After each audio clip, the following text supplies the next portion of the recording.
Jal Jeevan mission പ്രവർത്തനങ്ങൾ സംസ്ഥാനത്ത് അതിവേഗം പുരോഗമിക്കുകയാണെന്നും മലപ്പുറം ജില്ലയിൽ മാത്രം ഇതിനായി കേന്ദ്ര സംസ്ഥാന വിഹിതങ്ങൾ ഉൾപ്പെടുത്തി 5,987 കോടിയുടെ പ്രവർത്തികളാണ് നടക്കുന്നതെന്നും ജലവിഭവ വകുപ്പ് മന്ത്രി റോഷി അഗസ്റ്റിൻ പറഞ്ഞു. ജില്ലയിലെ ആദ്യ ഹർഘർ ജൽ പഞ്ചായത്ത് പ്രഖ്യാപനത്തിനായി കൊണ്ടോട്ടിയിൽ മുതുവല്ലൂർ പഞ്ചായത്തിലെ മുണ്ടക്കുളമങ്ങാടിയിൽ സംഘടിപ്പിച്ച പരിപാടി ഉദ്ഘാടനം ചെയ്ത് സംസാരിക്കുകയായിരുന്നു മന്ത്രി. സംസ്ഥാനത്ത് ശുദ്ധജല വിതരണത്തിനായി ജൽജീവൻ മിഷൻ പ്രവൃത്തികൾ ആരംഭിക്കുമ്പോൾ നിരവധി കടമകൾ ഉണ്ടായിരുന്നു. കൂട്ടായ പ്രവർത്തനവും ഇച്ഛാശക്തിയുമാണ് പദ്ധതി പൂർണ്ണ വിജയത്തിലെത്തിക്കാൻ കാരണമായത്. എല്ലാ ഭവനങ്ങളിലും ശുദ്ധജലം ലഭ്യമാക്കാനായി വലിയ തുകയാണ് സംസ്ഥാന സർക്കാർ കേന്ദ്രവിഹിതം ഉൾപ്പെടെ ഉപയോഗപ്പെടുത്തി ചെലവഴിക്കുന്നത്. പദ്ധതികൾ വേഗത്തിൽ പൂർത്തിയാക്കുന്നതിനായി നബാർഡിൽ നിന്നും 5,000 കോടി രൂപയുടെ വായ്പ ലഭിക്കുന്നതിനുള്ള നടപടികൾ പൂർത്തിയായിട്ടുണ്ട്. ഇതോടൊപ്പം കേന്ദ്രവിഹിതമായ 5,000 കോടി രൂപ കൂടെ ലഭ്യമാകുമ്പോൾ സംസ്ഥാനത്തെ ശുദ്ധജല വിതരണത്തിൽ ചരിത്രപരമായ മാറ്റം കൊണ്ടുവരാൻ സാധിക്കുമെന്ന് മന്ത്രി പറഞ്ഞു. പ്രവർത്തനങ്ങൾ ആരംഭിക്കുന്ന കാലഘട്ടത്തിൽ സംസ്ഥാനത്ത് 23% മാത്രമുണ്ടായിരുന്ന കുടിവെള്ള കണക്ഷൻ ഇന്ന് 53% പൂർത്തിയാക്കാൻ കഴിഞ്ഞു. കണ്ണൂർ ജില്ലയിലെ ധർമ്മടം മണ്ഡലത്തിൽ ഇതിനോടകം 100% പ്രവൃത്തികൾ പൂർത്തിയാക്കി സംസ്ഥാനത്തെ ആദ്യത്തെ ഹർഘർ ജൽ നിയോജക മണ്ഡലമായി. സംസ്ഥാനത്ത് 15 നിയോജക മണ്ഡലങ്ങളിലും 120 ഗ്രാമപഞ്ചായത്തുകളിലും പദ്ധതി പൂർത്തീകരിച്ച് ഹർഘർ ജൽ സ്ഥാപനങ്ങളായി മാറി.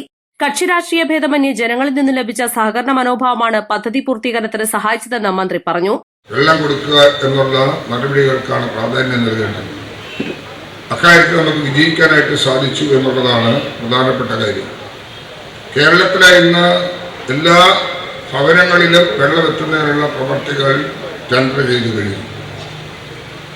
നമ്മുടെ പഞ്ചായത്തിൽ മാത്രമല്ല, നമ്മുടെ മലപ്പുറം ജില്ലയിൽ ഇതോടകമായി 5,987 കോടി രൂപയുടെ പ്രവർത്തികൾ നടക്കുക.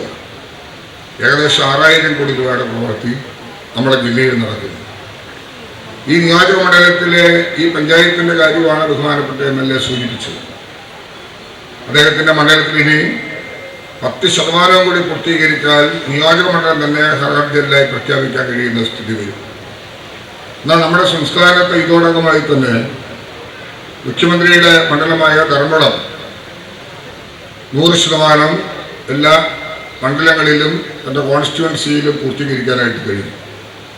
അങ്ങനെ കേരളത്തിൽ ഇതിനോടകം 15 നിയോജക മണ്ഡലങ്ങൾ പൂർണ്ണമായും ശുദ്ധജല ലഭ്യത ഉറപ്പുവരുത്താൻ കഴിയുകയും ഏതാണ്ട് 120ഓളം ഗ്രാമപഞ്ചായത്തുകൾ ഇതോടൊപ്പം തന്നെ ഹർഘർ ജില്ലായി പ്രഖ്യാപിച്ച് നമുക്ക് മുന്നേറാനും കഴിയുന്ന സ്ഥിതിയുണ്ടായി. സംസ്ഥാനത്തെ പദ്ധതി പൂർത്തീകരിക്കുന്നതിന് 2028 വരെ കേന്ദ്രം സമയം നീട്ടി നൽകിയിട്ടുണ്ട്. ചടങ്ങിൽ TV ഇബ്രാഹിം MLA അധ്യക്ഷത വഹിച്ചു. ET മുഹമ്മദ് ബഷീർ MP മുഖ്യ അതിഥിയായി. മുതുവല്ലൂർ ഗ്രാമപഞ്ചായത്ത് സമ്പൂർണ്ണ ഹർഘർ ജൽ പഞ്ചായത്തായി പ്രഖ്യാപിക്കുന്നതിന് ചീക്കോട് കുടിവെള്ള പദ്ധതി പ്രധാന പങ്ക് വഹിച്ചു. ചീക്കോട് ജലശുദ്ധീകരണശാലയിൽ ശുദ്ധീകരിച്ച ജലം വിവിധ സംഭരണികളിലൂടെ മുതുവല്ലൂരിലെ എല്ലാ വീടുകളിലും എത്തിക്കുന്നുണ്ട്. ചീക്കോട്, ചുള്ളിക്കോട് എന്നിവിടങ്ങളിലെ ഭൂതല, ഉന്നതതല ജലസംഭരണികളാണ് ഇതിനായി ഉപയോഗിക്കുന്നത്. East live, Kondotty.